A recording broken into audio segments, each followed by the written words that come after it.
भारत के अंदर 70 साल कांग्रेस ने राज किया है। गांव के अंदर लेडीज़ के उपलों पे खाना बना के, लकड़ी के चूल्हों पे खाना बना के, भूकना कहते हैं उसे, बेचारियों की आंखों में धुएं से बुरा हाल हो जाता था।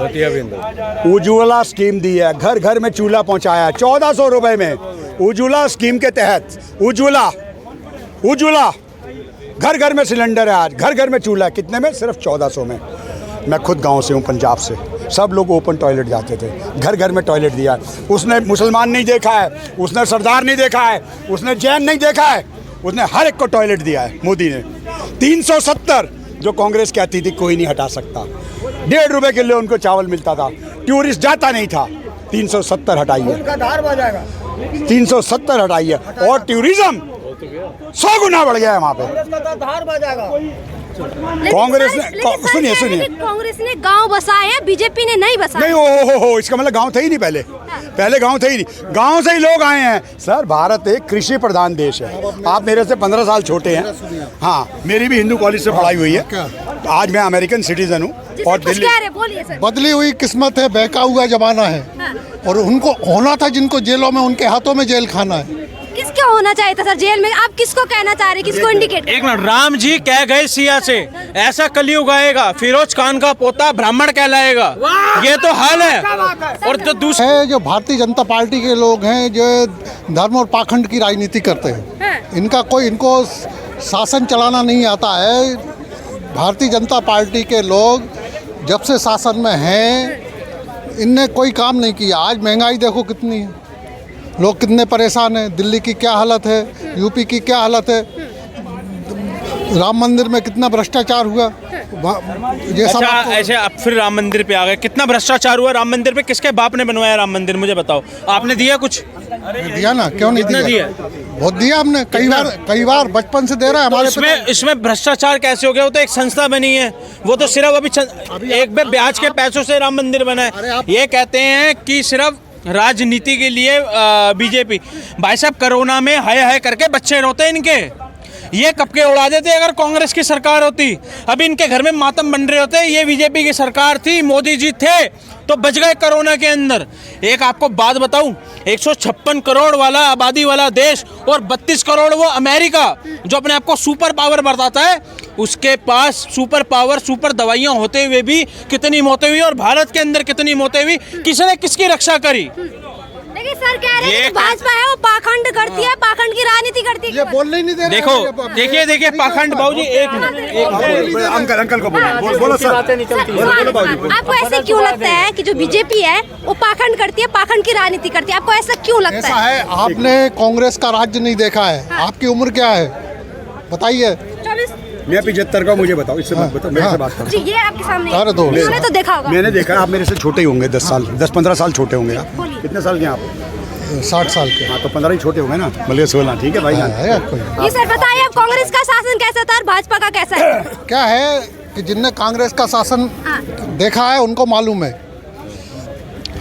जिसमें जवाहरलाल नेहरू, लाल बहादुर शास्त्री, इंदिरा गांधी, राजीव गांधी, देश के लिए उनकी जो शहादत है, देश के नवनिर्माण में उनका योगदान है, लोकतंत्र बचाने और बनाने में उनका योगदान है, भारत की तरक्की में उनका योगदान है, गांव की तरक्की में उनका योगदान है। आज भारतीय जनता पार्टी केवल अटल जी के बाद, अटल जी के जो सिद्धांत थे उनको ध्वस्त कर दिया है। सिर्फ गुजरात के कुछ लोग हैं ना, पूरे देश पर शासन कर रहे हैं और ये सारी चीज़ों को बेच रहे हैं। आप ये जवाब देंगे? आप 60 साल के, 65 साल के, आपसे बड़े। आप बोल लिए, अब मैं कुछ बोल लूँ? खुश हैं? बिल्कुल पूरा समय मिला आपको। अरे आप बोलिए। ऐसा है, भारत के अंदर 70 साल कांग्रेस ने राज किया है। गांव के अंदर लेडीज़ के उपलों पे खाना बना के, लकड़ी के चूल्हों पे खाना बना के, भूकना कहते हैं उसे, बेचारियों की आंखों में धुएं से बुरा हाल हो जाता था। उज्ज्वला स्कीम दी है, घर घर में चूल्हा पहुंचाया है 1400 रुपए में। उज्ज्वला स्कीम के तहत उज्ज्वला घर घर में सिलेंडर है, आज घर घर में चूल्हा। कितने में? सिर्फ 1400 में। मैं खुद गांव से हूँ, पंजाब से।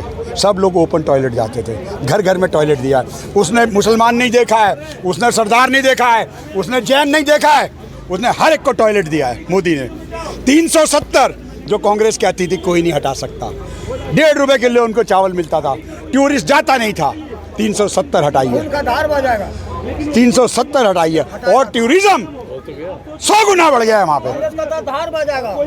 कांग्रेस ने सुनिए कांग्रेस ने गांव बसाए हैं, बीजेपी ने नहीं बसाए। नहीं, ओ इसका मतलब गांव थे ही नहीं पहले गांव थे ही नहीं, गांव से ही लोग आए हैं। सर, भारत एक कृषि प्रधान देश है। आप मेरे से 15 साल छोटे हैं। हाँ, मेरी भी हिंदू कॉलेज से पढ़ाई हुई है। आज मैं अमेरिकन सिटीजन हूँ और दिल्ली। बदली हुई किस्मत है, बहका हुआ जमाना है। और उनको होना था जिनको जेलों में, उनके हाथों में जेल खाना है। किसको होना चाहिए था सर जेल में? आप किसको कहना चाह रहे हैं, किसको इंडिकेट? एक मिनट, राम जी कह गए सिया से ऐसा कलयुग आएगा, फिरोज खान का पोता ब्राह्मण कहलाएगा। ये तो हाल है। और तो दूसरी बात, ये जो बाबूजी ने बोला कि उज्ज्वला स्कीम, एक आपको बात बताऊं, जब वाजपेयी जी छोड़ के गए ना तो 0 खजाना था। जिसकी कांग्रेस की बात करते हैं, सारा तो सोना गिरवी रखवाना था, बिना छुपे सोना गिरवी रखवाना, छुपे आप सोना गिरवी रखवाना, और ये कांग्रेस की तारीफ करवाना। 84 में कांग्रेस का कांड, 75 में कांग्रेस का कांड, नेहरू ने एक्साइज चीन दे दिया, कश्मीर को दे दिया। आप एक बात बताओ, ये जो कांग्रेस की बात करते हैं मैडम, 1901 आपको बात बताता हूँ, 1947 में हम आजाद हुए थे ना, 1949 में चाइना भी आजाद हुआ था। आज चाइना $18 ट्रिलियन की इकोनॉमी लेके बैठा है, और आज हम मोदी जी का शुक्र है जो 5 ट्रिलियन डाल दिया, वरना इनके जैसे चमचे और मेरे, ये तो अभी मुझे अंधभक्त बता देंगे मैडम। ये सिर्फ देखिए, ये देखिए जाली। सुनो एक मिनट सर, आप बड़े हैं, आप इनसे 5 साल बड़े हैं, लेकिन ये कह रहे हैं 15 साल बड़े हैं, लेकिन ये कह रहे हैं कि कांग्रेस ने अच्छा काम किया है, भाजपा ने नहीं किया, भाजपा पाखंड करती है, धर्म की राजनीति करती है। तो क्या आपको ऐसे लगता है? आज भारत कहाँ पहुँचा है विश्व में, देखा आपने? भारत की स्टैंडिंग देखी आपने? आज भारत कहाँ है? लेकिन मुझे कुछ दुख के साथ कहना पड़ता है, कुछ केजरीवाल जैसे आदमी जिन्होंने दिल्ली का सत्यानाश कर दिया और भारत में भी विदेशी ताकतों के साथ मिलके भारत का सत्यानाश करने पे तुले में, वहाँ से फंडिंग ले रहे हैं, एक क्रेडिट कार्ड पे बोगस डोनेशन ले रहे हैं। ये केजरीवाल के कारनामे हैं, इसको फौरन जेल में भिजवाएंगे। लेकिन सर कह रहे हैं विपक्ष कांग्रेस अच्छा कर रहा है। अरे एक बात बताओ, क्या विपक्ष अच्छा कर रहा है? पूरा विपक्ष, पूरे चोरों की मंडली, अली बाबा 40 चोर मिलके लड़ लिए। कितनी सीटें? 232, 230। अकेला मोदी अपने 1-2 सहयोगियों के साथ, अपनी इंडिविजुअल अकेले मोदी की 243। क्या हुआ? उससे क्या लेना? अखिलेश भी कहता था 100 आएंगी, उससे क्या लेना? सरकार किसकी है? सरकार किसकी है? सरकार किसकी बनी ना? देखो, मान गए ना, सरकार है ना। नेहरू जी के बाद तीसरी बार सरकार बनी है। चोरी की हुई और खरीदी हुई सरकार है, खरीदी हुई। सुनो, मैं आपको एक चीज बताता हूँ, सुनिए। ये जो बात करते हैं ना, कांग्रेस ने क्या दिया? कांग्रेस ने वक्फ बोर्ड दिया, कांग्रेस ने शरीयत दी, कांग्रेस ने लोकतंत्र दिया। 1 मिनट, लोकतंत्र दिया भाई साहब ने। लोकतंत्र नहीं था क्या पहले देश में? भारत में देश लोकतंत्र नहीं था। यही लोकतंत्र ही था, उसी की मजबूती की वजह से अभी हम सब लोग बोल पा रहे हैं। मेरे बाबू भैया, एक तो बात सुनो, लोकतंत्र सुनो, आप नहीं जानते, दुनिया, पूरी दुनिया में भारत में वैशाली में पहला लोकतंत्र बना। सबसे पहली बात कि कांग्रेस ने जो कुछ गलत किया, इसी की वजह से हमने आपको मौका दिया। आपने क्या किया उसकी बात बताएं। यार, कांग्रेस ने, मैं बताता हूँ क्या क्या अच्छा करा। देखो, कांग्रेस के साथ अच्छा होना भी बहुत जरूरी है। कांग्रेस ने 84 में सिख मरवाए, 75 में सुनो इमरजेंसियां लगवाई, सुनते रहो, इमरजेंसियां लगवाई, 84 में सिख मरवाए, ठीक है। वो क्या कहते हैं, कश्मीरी पंडितों का बुरा हाल करवाया, ठीक है। और सुनते रहिएगा, जो संतों ने राम मंदिर का मुद्दा मांगा था उन पे गोलियां चलवाई इंदिरा गांधी ने, गौ रक्षकों पे गोलियां चलवाई इंदिरा गांधी पे। अरे मुल्ला मुलायम सिंह, यार एक ही बात है, इंदिरा गांधी, मुल्ला मुलायम सिंह। जो कभी किसी की नमस्ते नहीं लेता था, सुनिए एक मिनट, जो कभी किसी की नमस्ते नहीं लेता था, आप खुद सोचिए, जो कभी किसी की नमस्ते नहीं लेता था, आज वो गले मिल रहे हैं। उसकी वजह से हमने आपको 1 मिनट को दिया। अब पुरानी बातों, अरे सुनिए, जो कभी किसी की नमस्ते नहीं लेता था, भाई साहब सुन तो लीजिए, आपके बीच में नहीं बोला मैं। सुनिए, जो कभी किसी के नमस्ते नहीं लेते थे, ये 32 चोर आज ये गले क्यों मिल रहे हैं? क्या हुआ इनके साथ, ऐसा क्या दुर्घटना घटी है जो ये गले मिलने पड़ रहा है। केजरीवाल क्या कहता था, अपने बच्चों की कसम खाता हूँ गठबंधन नहीं करूंगा। वो सोनिया गांधी चोर है, सोनिया गांधी पे ईडी भेजो। एक बात बताओ, यही सोनिया गांधी से इसकी बीबी को गले क्यों मिलना पड़ा? ये चोर चोर मुसेरे भाई। मोदी जी अमित शाह बिहार में जाके कहते हैं कि मैं कभी भी मर जाऊंगा बट नीतीश के साथ नहीं मिलूंगा, फिर वो मिल जाते हैं। तो सारे पॉलिटिकल पार्टी, हाँ दोनों ने बोला है और सारे पॉलिटिकल पार्टी हमाम में सभी नंगे हैं। हम लोग केवल आपस में लड़ रहे हैं, हम लोग व्यक्ति विशेष को नहीं, क्योंकि लोकतांत्रिक डेमोक्रेटिक प्रक्रिया है।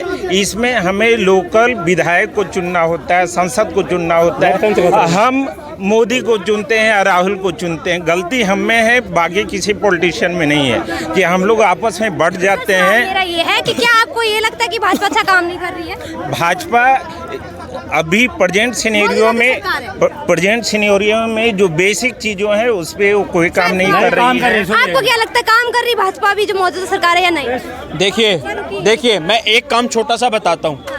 ये जो 2014 में सरकार छोड़ी, एक आप बात बताइए, 2014 में सरकार छोड़ी और 2004 में जब पकड़ी थी तो 32 रुपये पेट्रोल से 77 रुपये क्यों लेकर गई? सुनते रहिएगा, महंगाई की बात हुई थी, 77 क्यों लेकर गई? ठीक है, जो ये जो बातें करते हैं ये कह रहे थे कि भैया 2004 के अंदर ये करा। वाजपेयी जी 96 बिलियन छोड़कर गए थे, 80 बिलियन पे इन्होंने सरकार छोड़ दी, फिर 16 बिलियन इन्होंने घटा दिए। आज मोदी जी ने 800 बिलियन अपने रिजर्व के अंदर रख दिए। क्या गलत करा है मोदी जी ने, एक आप बात बताइए। हमारा टूरिज्म इतना बढ़ा दिए, क्या गलत करा है मोदी जी ने? 370 हटा दी, क्या गलत करा है मोदी जी ने? वहाँ पे हमारे जवान भगवान जो पत्थर खाते थे आज उनके ऊपर पत्थरबाजी नहीं हो रही, क्या गलत करा है मोदी जी ने? मुझे एक आप बात बताइए। जवाब दे रहा हूँ कि कोई भी बातें अगर जोर से बोल देने पे सही होने लगती तो सही नहीं होती। मेरा ये कहना है कि मोदी जी जिन मुद्दों पे आए थे क्या उसको उन्होंने पूरा किया? उन्होंने बताया था कि पर ईयर 2 करोड़ रोजगार देंगे, उन्होंने कहा था कि शांति समृद्धि लाएंगे, लेकिन आने के बाद उन्होंने हिंदू मुस्लिम को छोड़कर और कुछ नहीं किया। जो यार एक बात बताओ, मुझे एक जगह बताओ जहाँ हिंदू मुस्लिम ही है 2014 के बाद, बताओ।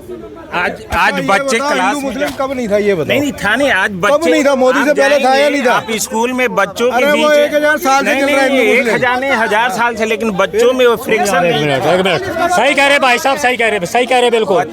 हिंदू मुस्लिम करा रहे हैं मोदी, हिंदू मुस्लिम, सुनो एक सेकंड, हिंदू मुस्लिम करा रहे हैं ये भाई साहब बिल्कुल सही कह रहे हैं। ऐसे आदमी को इस देश में होना जरूरी है, क्योंकि इनको परेशानी हो गई। जौन सा कल तक ये लूट मार करके घर में अपना घर भर रहे थे, एक गरीब को लूट रहे थे, आज इनकी वहाँ काली कमाई बंद होगी तो इनको पसीने आ रहे हैं। फिर दूसरी बात, आज मोदी जी ने यहाँ आतंकवाद खत्म कर दिया तो इनको परेशानी हो रही, क्योंकि ये कल तक तमंचे बना रहे थे, यहाँ ब्लास्ट बनाने के बम बना रहे थे, यहाँ आतंकवाद फैलाने का काम कर रहे थे। और दूसरे जनाब कहाँ गए उनको भी बताता हूँ, जौन से ये कह रहे थे कि यहाँ मोदी जी ने करा क्या है, काम तो सारा कांग्रेस ने किया।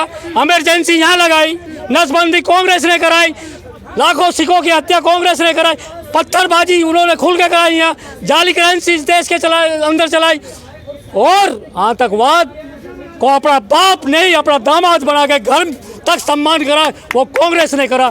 तो आज उन लोगों को परेशानी है जिनकी 2 नंबर की काली कमाई बंद हो गई। एक हिंदू आगे निकल के आगे कहता है, हाथ में कलावा बांध के, धागा बांध के, उस बेशरम को ये शर्म नहीं आती, कल तक उसकी बहन बेटियों को 1-2 पैसे का टोपी वाला और दाढ़ी वाला उठा के ले जाता था, और ये हाथ मसलते रह जाते। और लड़की को कैसे समझाते थे बहू बेटी को कि बेटे हाथ जोड़ रहा हूँ तेरे सामने, कुछ मत करना, कल को मुझे भी जान की गंवानी पड़ जाएगी। तो आज इनको सुरक्षा मिली है तो मोदी जी गलत है, क्योंकि गंदी नाली का कीड़ा गंदी नाली में ही रहेगा। कहीं भी उसको अगर कहीं समुद्र में डाल दोगे तो वो पड़पड़ाएगा। आज इन्हें सुरक्षा रास नहीं आ रही, सब चीज़ों का बातों को ख़त्म करते हुए कहूँगा। तो आज वही लोग परेशान हैं जिस का उदाहरण दे रहा हूँ कि यहाँ कुत्तों को देसी घी हजम नहीं होता। 2014 से पहले बोला जाता था मैं संविधान को नहीं मानता। वो मौलाना बुखारी जामा मस्जिद से क्या बोलता था कि मैं पाकिस्तान का एजेंट हूँ, मेरा जो बिगाड़ सकते हो बिगाड़ लो। अब इनकी आवाज और ये गवाज कहाँ चली गई? सारी बात वही मिलजुल के हिंदू मुस्लिम पे ही आ जाती है। अरे मेरे भाई 800 सालों से हिंदू मुस्लिम हो रहे हैं। जैसे आपने अब एक बात बताओ, इन्होंने वक्फ बोर्ड बनवाया, इन्होंने सनातनी बोर्ड बनवाया। ये 6 लाख करोड़ रुपए मंदिरों से टैक्स खाते हैं। एक मस्जिद बता दो जिधर टैक्स आता हो। कोई बात नहीं होगी। इनको मदरसे से ही सिखाया जाता है कि हिंदू मुस्लिम चल रहा है। बस वहीं आप जाएंगे, आपका नाम क्या बताओ? नहीं, अब तो आप आधार भी चेक करेंगे। वो करेंगे बिल्कुल। कहीं देश में बम बाहर के लिए पड़ते हमारे बीच में आके करेंगे। हम नागरिक हैं इस देश के। आप चोर हो सकते हो इस देश के। सुन लो मैं क्या कह रहा हूँ। यही है, क्योंकि हमारे दिमाग में इतना जहर भरा जा रहा है कि हम लोग अपनी बात नहीं कर रहे हैं, लड़ने मारने पे लड़ने मारने की अफवाह मत फैलाओ यार। आप जैसे गुंडों को हम अच्छी तरीके से जानते हैं। जो से आज एक आतंकवाद गुंडों का समर्थन कर रहा है और वो गुंडा ही हो सकता है। ये फिरोज खान के पोते के चेले हैं। जैसे वो अपनी जात नहीं बताता, ये अपना नाम नहीं बताता। एक अपराधी हमारे बीच में, एक आतंकवादी। अरे नहीं, अबे नहीं हो सकता यार, तुम कैसी बातें कर रहे हो? हमें पूरा अधिकार है। हम इस देश के नागरिक हैं। कहीं हमारे बीच में कोई देश बदल के कोई आतंकवादी तो नहीं आ गया। हम उसकी आईडी भी देखेंगे, उसका नाम भी पूछेंगे, उसका काम भी पूछेंगे। सवाल है इनको ऐसे क्यों लग रहा है? सवाल ये है मैडम, सुनिए, सवाल ये है, यहाँ पे लिखा होता है यहाँ पे हाथ मत लगाओ, बम फट सकता है। अब तुम्हारी औकात है, तुम्हारे बाप ने तुम्हारी माँ ने तुम्हें दूध पिलाया है, तो एक बिजली बम फाड़ के दिखाओ। तुम्हें दिखा देगा वो 56 इंच का सीने वाला, जिसको कहते हैं एनडीए की ताकत। वो एनडीए नहीं मैडम, वो आज भी शेर है, कल भी था और हमेशा रहेगा। किसी की माई के लाल में दूध पिलाया तो हटा के दिखाओ। लेकिन इनको ऐसे क्यों लग रहा है कि आपके उसमें जहर भरा हुआ है? जहर मैडम, जिस दिन जहर दिखा दिए ना और जिस दिन डस लिया उस दिन तड़प तड़प के मर जाएंगे ये। इसलिए हमें उठाने मत जाओ, हमें ऐसा है चलने दो सीधा। ये जनता को जनता को ये चीजें बता के गुमराह करने की कोशिश कर रहे हैं लोग के कांग्रेस पार्टी के सभी लोगों ने इस देश के लिए शहादत दी है, कुर्बानी दी है। सुन लो कैसे, जैसे इंदिरा गांधी का नाम, राजीव गांधी का नाम, अरे आतंकवाद पाला था उन्होंने, मूर्खों आतंकवाद पाला था। उस आतंकवाद के शिकार हुए एक कुत्ते से भी बदतर बहुत बड़े। कोई आंख भर के लगा के तो दिखाओ हमारे प्रधानमंत्री की तरफ, आंखों में बारूद फट जाएगा। इतने दृढ़ है हमारे सैनिक, रक्षक कहते हैं जिनको। हमारे सैनिकों के पास में बुलेट प्रूफ जैकेट तक नहीं थी, जो इन्होंने हमारे सेना के साथ खिलवाड़ किया, तो उनको आज बढ़ावा देने का काम आज मोदी जी ने दिया। तो ये इसलिए तिलमिला रहे हैं, इनके जो आका बेटे पड़ोसी देशों में इनके दंगा कर रहे हैं कि वहाँ दंगे कराओ। अगर कोई व्यक्ति अपनी बात कर रहा है तो उसको दूसरे देश के साथ ये भी तो बताओ ना कि हिंदू मुस्लिम कहाँ करा है मोदी जी ने। सवाल ये मेरा, एक दंगा बताए सर, मेरा सवाल ये है, आप ये कह रहे हो ना 2014 के बाद किसी की औकात नहीं है। 2014 के बाद किसी की औकात नहीं है कि बिजली बम फाड़ दो, दंगा तो बहुत दूर की बात है, डंडा डाल दिया जाएगा मोटे वाला और पता भी नहीं लगेगा कहां से निकालेंगे। समझ रहे हो मैडम? ये बात करते हैं योगी आदित्यनाथ की, तुम एक आंख तो उठा के दिखाओ उधर औरत को। बात कर रहे हैं वहाँ की, तो उसकी सर मेरा सवाल आपसे, इनसे सिर्फ मोदी जी ने हिंदू मुस्लिम कहाँ करा है? यही तो पूछ रही हूँ सर, आपको ऐसा क्यों लगता है कि भारत में भाजपा हिंदू मुस्लिम कर? मैंने जो अभी तक अपने जानकारी के दौरान देखा कि किसी भी प्रधानमंत्री ने किसी व्यक्ति विशेष के लिए कभी भी ये नहीं बोला कि एक से या YZ वो अपने कपड़ों से पहचाने जाते हैं। तो ये सब चीज़ें बताती हैं कि जो भी सरकार का जो ये होता कोई है, नाम लिया क्या उन्होंने किसी का? अब सारी तो फिर आप अपने आप को जैसे इन्होंने सर ने हमें बता दिया ना कि मैं पाकिस्तान पोषित हूँ, हमारे आका दूसरे हैं, तो बहुत सारी बातों का जरूरी नहीं है कि गलत भाई साहब नाम नहीं बताऊंगा, अपनी पहचान नहीं बताएंगे, क्या हो आप? एक आतंकवादी बोल रहे हैं हम, तो हम नागरिक हैं, हमें अधिकार है इनका पूछ रहे। आपका आधार कार्ड देखने का अधिकार है मुझे, क्यों नहीं जो आदमी अपना परिचय नहीं बता सकता, अपना नाम नहीं बता सकता, अपना आधार कार्ड नहीं बता सकता, उसका क्या हो सकता है? हम इस धरती में रहते हैं, इस धरती से प्रेम करते हैं। अगर इस धरती से जो प्रेम नहीं करेगा, अगर वो बाहर की बात करते हैं तो बाहर चला जाओ। हाँ, हम यहाँ रहने नहीं देंगे, साफ स्पष्ट कहते हैं, रहने नहीं देंगे। हम भारत के लोग हैं, जो भी है, हम अगर जो भारत की बात करेगा हम उसको गले से लगाएंगे, और जो भारत की बात नहीं करेगा और गलत बात करेगा तो हम उसको उस तरीके से समझा भी देंगे। ठीक है, हम गलत बोल। देखिए 75 साल विभाजन का हो गया, देश विभाजन हुआ धर्म के नाम पर। सुनिए, देश का विभाजन हुआ हिंदू मुस्लिम के नाम पर, और जब मुस्लिम को बांट कर दे दिया गया तो आज ये यहाँ पर जो बच गए हैं वो मल्टीप्लाई हो गए हैं। तो क्यों दंगा कर रहे हैं? अगर तुमको भारत पसंद था, तुम यहाँ रह गए, तो भारतीयों की तरह रहो और भारतीयों की वेशभूषा में रहो। और ये जो मौलाना अकबर के और उद्दीन और शेखुद्दीन और ये अरब देश का जो कल्चर लेकर यहाँ पर इम्प्लीमेंट करना चाहते हो, वहाँ की जो शरिया इम्प्लीमेंट करना चाहते हो, ये नहीं चलेगा। मैडम एक चीज बताऊं, ये जो नफरत का बीज जो बोके गए हैं ना, कौन जिन्ना, गांधी और नेहरू, ये सब नहीं चलेगा और हम लोग इसको नहीं चलने देंगे। जो भी इस धरती को प्रेम करता है तो उसको इस धरती में अगर जन्म लिया है तो इसी धरती से प्रेम करना पड़ेगा, और इस धरती का अनाज खाता है तो मैं कह रहा हूँ कि वो उसी के साथ रहे, उसी के साथ अच्छे से रहे, अच्छा से का, और हम उससे स्नेह करेंगे, प्रेम करेंगे। अगर वो गलत तरीके से बात करेगा तो हम उसको रहने नहीं देंगे। जय श्री राम।